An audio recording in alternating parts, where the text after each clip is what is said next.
Hi friends, good afternoon. Happy Sunday. பட்ஜெட்லாம் எப்படி போய்கிட்டுருக்கு? பக்குன்னு இருக்குன்னு நினைக்கிறேன்.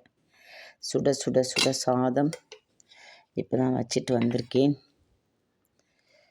கேட்டிங்களா?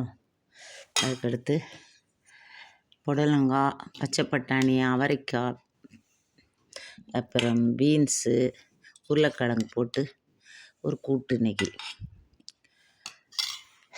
அதுக்கப்புறம் நல்லா சுட சுட சுட சுட தக்காளி ரசம். அப்படி தெளிவாக இருக்கா? ஈயப்பாத்திரத்தில் வச்ச ரசம். ஈயப்பாத்திரத்தில் ரசம் வச்சா ரொம்ப நல்லதுன்னு சொல்லுவாங்க.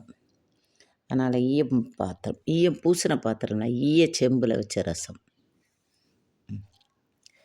நல்ல தக்காளி ரசம் கலண்டான்னு தெளிவாக தான் இருக்கும். மல்லி இலையை போடக்கூடாது. மல்லியோட இந்த காம்பை போட்டு வச்சிங்கன்னா ரொம்ப மணமாக இருக்கும். இலையை தொகையலுக்கு வச்சுட்டு கொஞ்சம் முத்தல் மாதிரி இருக்கும் பார்த்திங்களா. இந்த காம்பெல்லாம் ஒடிச்சு வச்சுருப்பேன் ஒரு டப்பாவில். அதை போட்டு தான் ரசம் வைப்பேன். பழுத்த தக்காளியும் போட்டு கொஞ்சம் புளி தண்ணி விட்டு ரசப்பொடி அப்பப்போ ஃப்ரெஷ்ஷாக அரைச்சி போட்டு இந்த காம்புக்குள்ள மணத்தோட ரசம் இருக்கும். சூப்பராக இருக்கும்.